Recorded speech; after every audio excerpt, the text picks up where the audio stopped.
Hello everybody, welcome. I am David Martin. I am the B2B Content and Research Manager at Acapture. For those of you who don't know us, Acapture is a global omni-channel payment solution provider. We specialize in helping international and domestic retailers to marry their online and offline channels through payment solutions.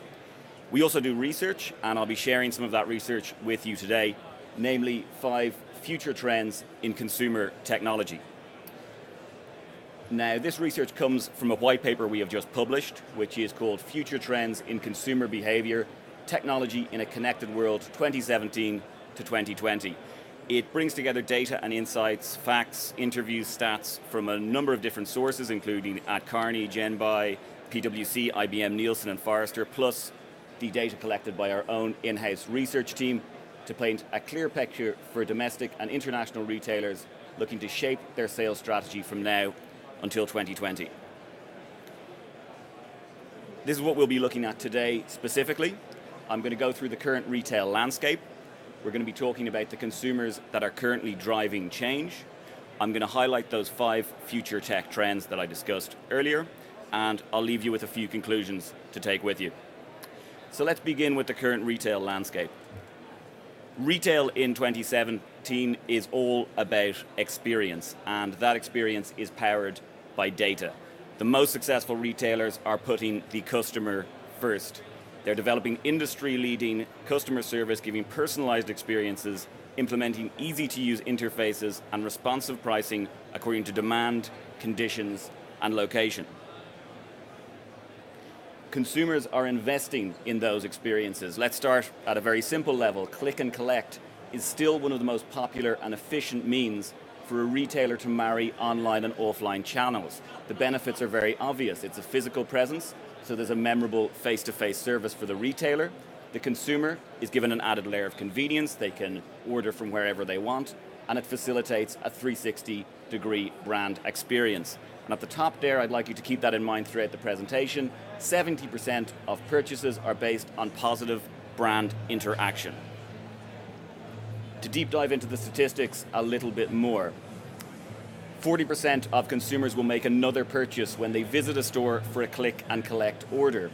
95% will purchase again from a retailer if they've had a positive return or exchange experience with them. 46% will purchase again from retailers who enhance and personalize their buying experience. Moving on to some of the pain points that merchants have told us they feel when they're going cross-border. There's a number of ones to take in there. The one that I'd like you to pay attention to is the biggest one. At the bottom here, rules and regulations. That's going to come up later in the presentation. The biggest pain point international merchants commonly cite. So, who's changing this landscape? Well, 2 specific groups of consumers, Millennials and Gen Z. If we look at e-commerce preferences by generation, Millennials much prefer online retail to Gen Z. Despite living with digital devices at their fingertips since childhood, the majority of Gen Z prefer to make purchases in-store, and they expect seamlessness from one channel to the other. Gen Z are expecting omni-channel experience. Let's look at the differences between those 2 huge demographics. Millennials are an e-commerce generation. 30% of millennials prefer to shop online. That's compared to 28% of Gen Z. Millennials also prefer to interact with businesses, retailers, and each other via social network and messaging applications rather than face-to-face. They prefer to keep it all virtual. Gen Z, on the other hand, are omni-channel shoppers. They live in a world with 1 trillion connected devices, or they will by 2020. 67% of Gen Z would prefer to shop physically in store most of the time, and 31% say they would shop in store some of the time preferably. 53% of Gen Z prefer in-person communication over instant messaging or email. So things are already changing.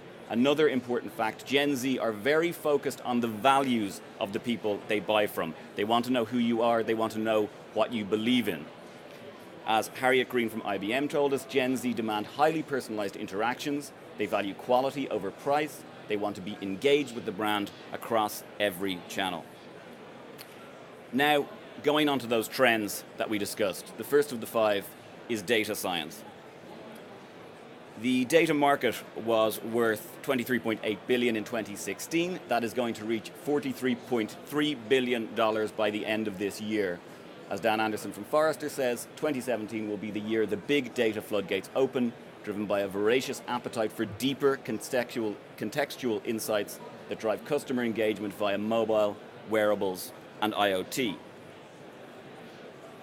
So when I was saying data drives experience, let's look at some cases of how that works, how that could work for your companies. Personalization. You can track and analyze every click that a browser or a buyer makes. You can provide personalization and tailor your marketing efforts directly to each consumer. Amazon obviously use this very well.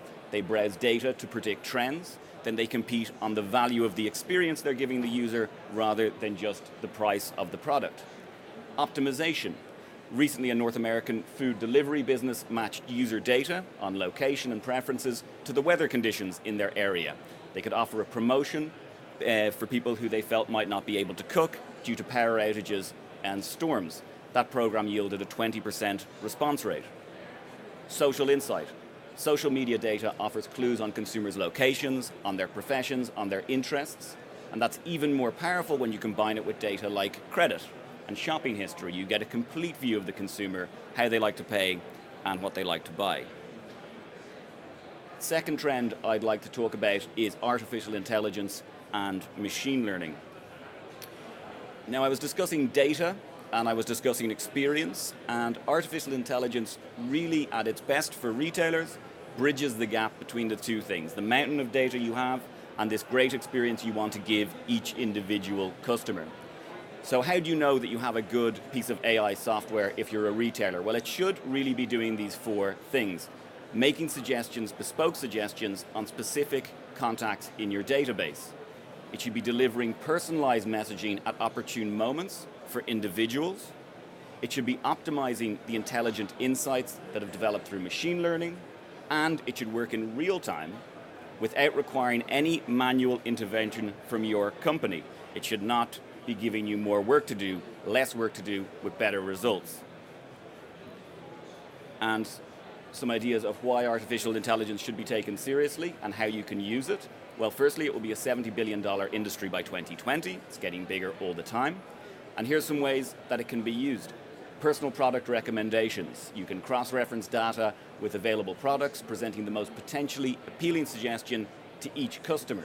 That's basically impossible if you're doing it manually. It would take forever. Conversational commerce. Virtual online customer service assistants and chatbots use artificial intelligence to interact with consumers over sales complaints and queries. We've all seen them, but they're getting a lot better. In-store assistance. By inputting natural language questions, consumers receive customized, relevant responses from artificial in-store assistants. Digital financial advice. Machine learning algorithms identify and analyze recurring transactions, providing consumers with better financial advice. And intelligent healthcare.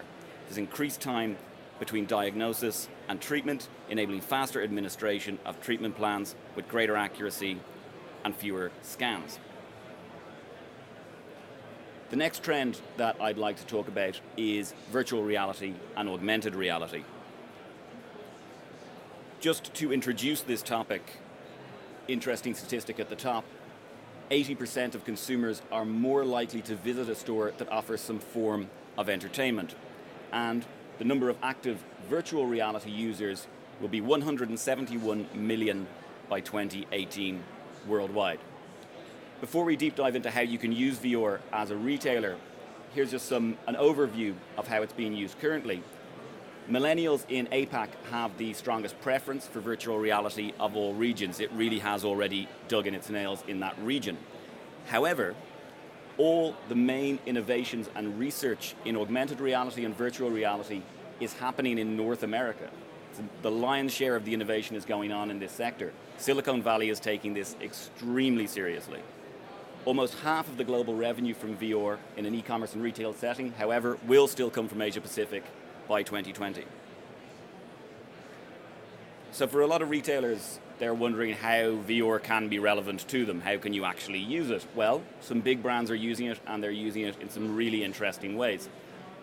In Europe, IKEA have recently launched IKEA VR Experience that allows the interior decorator to create custom kitchens, change the color of units, and move around the kitchen from the perspective of any member of the family, so a small child or an adult.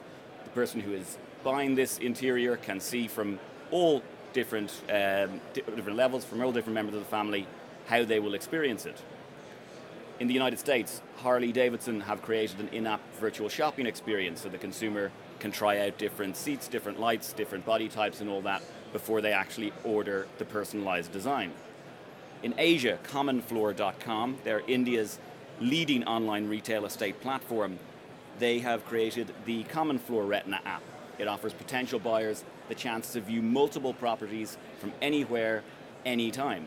The customer can explore the property without disturbing the owner or making a pointless journey. So 3 major brands, all using VR to provide an experience that simply could not exist otherwise.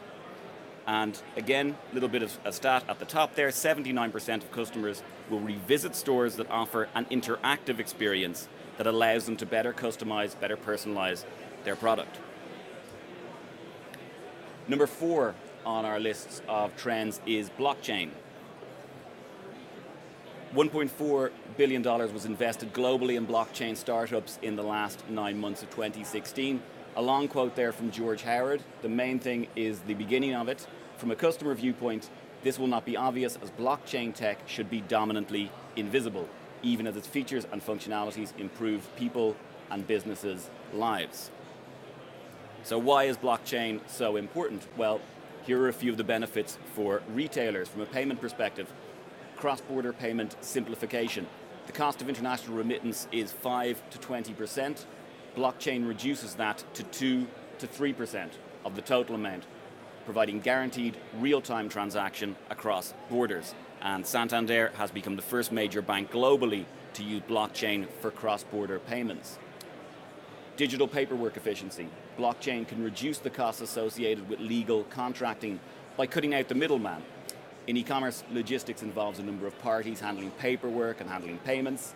If you can cut out the intermediaries, you can make huge savings for everybody involved in your company.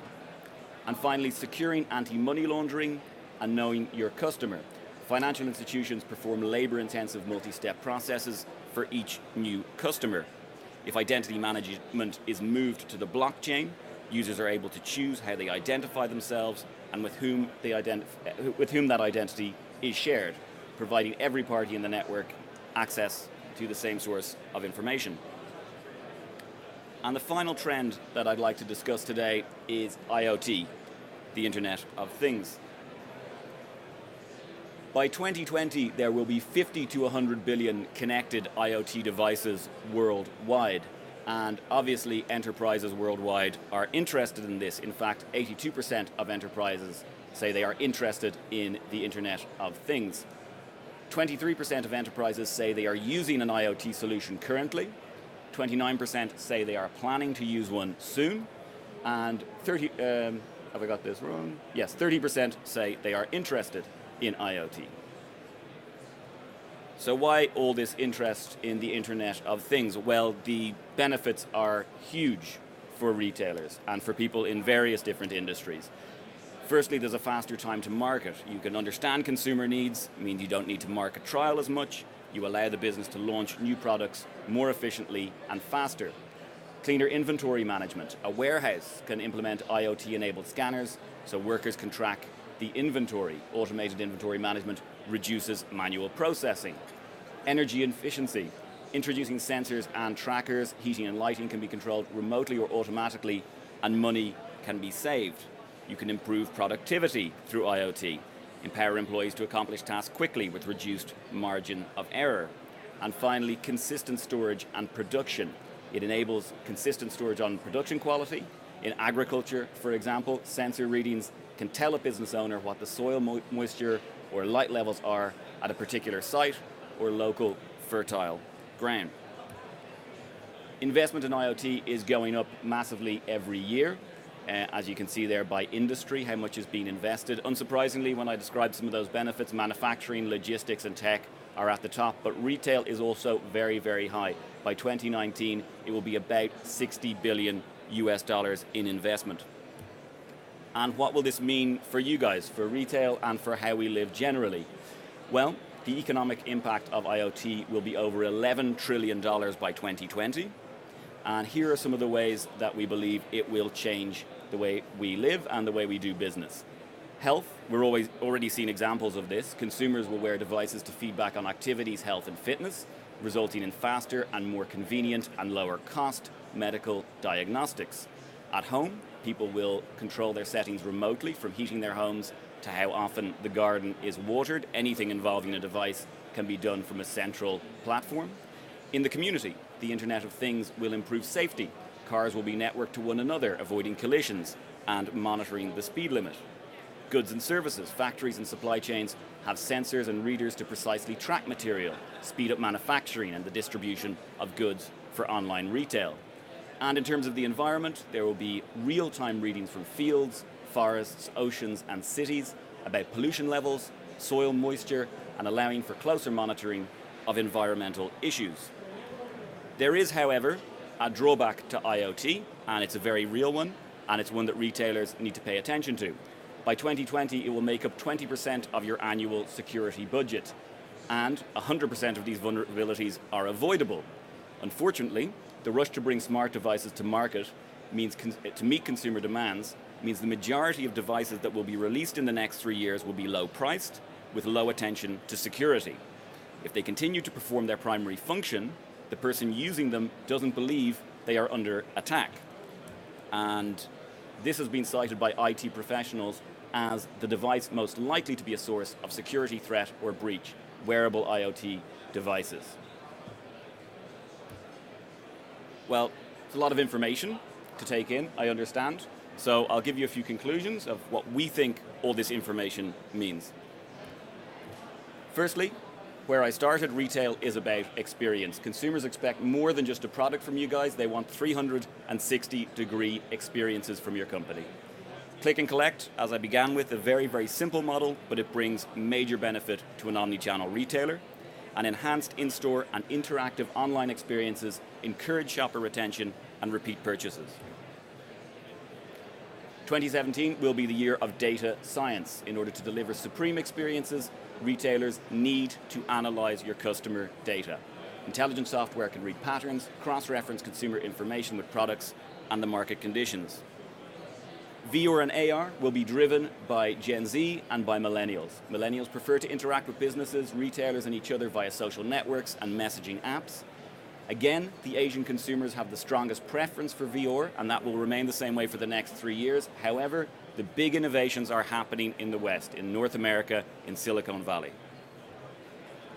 And blockchain will simplify global retail. Earlier on I said regulation is the biggest pain point cited by international retailers. Blockchain is a huge, huge help for regulation and for complication. Blockchain reduces the complexity and costs of cross-border e-commerce remittance to 2 to 3% of the total amount. It gives guaranteed real-time transactions across borders. Well, what I've given you today is maybe 10% of what features the data, the insights, and the research that feature in our full 70-page white paper, Future Trends in Consumer Behavior. It's free to download from our website, but even easier, at booth H46 right now, you can download it for free. There's an iPad there, you can get it on your phone in 30 seconds. It's 70 pages, much, much more than just what I've given you today. Research on every element of consumer behavior and what it means for modern retailers. H46, the booth just down there. It is the ultimate guide for retailers planning their strategy for the next 4 years. Well, thank you very much. If you would like to contact me, I'd love to hear from you. That's my email address there, d.martin@acapture.com. Also, please follow us on Twitter if you'd like to hear more. And if you don't fancy going to the booth, you can get our white papers online at this address. Feel free to take a picture. And if you have a QR scanner, if you're one of those people, you can scan our QR code there. Thank you very much.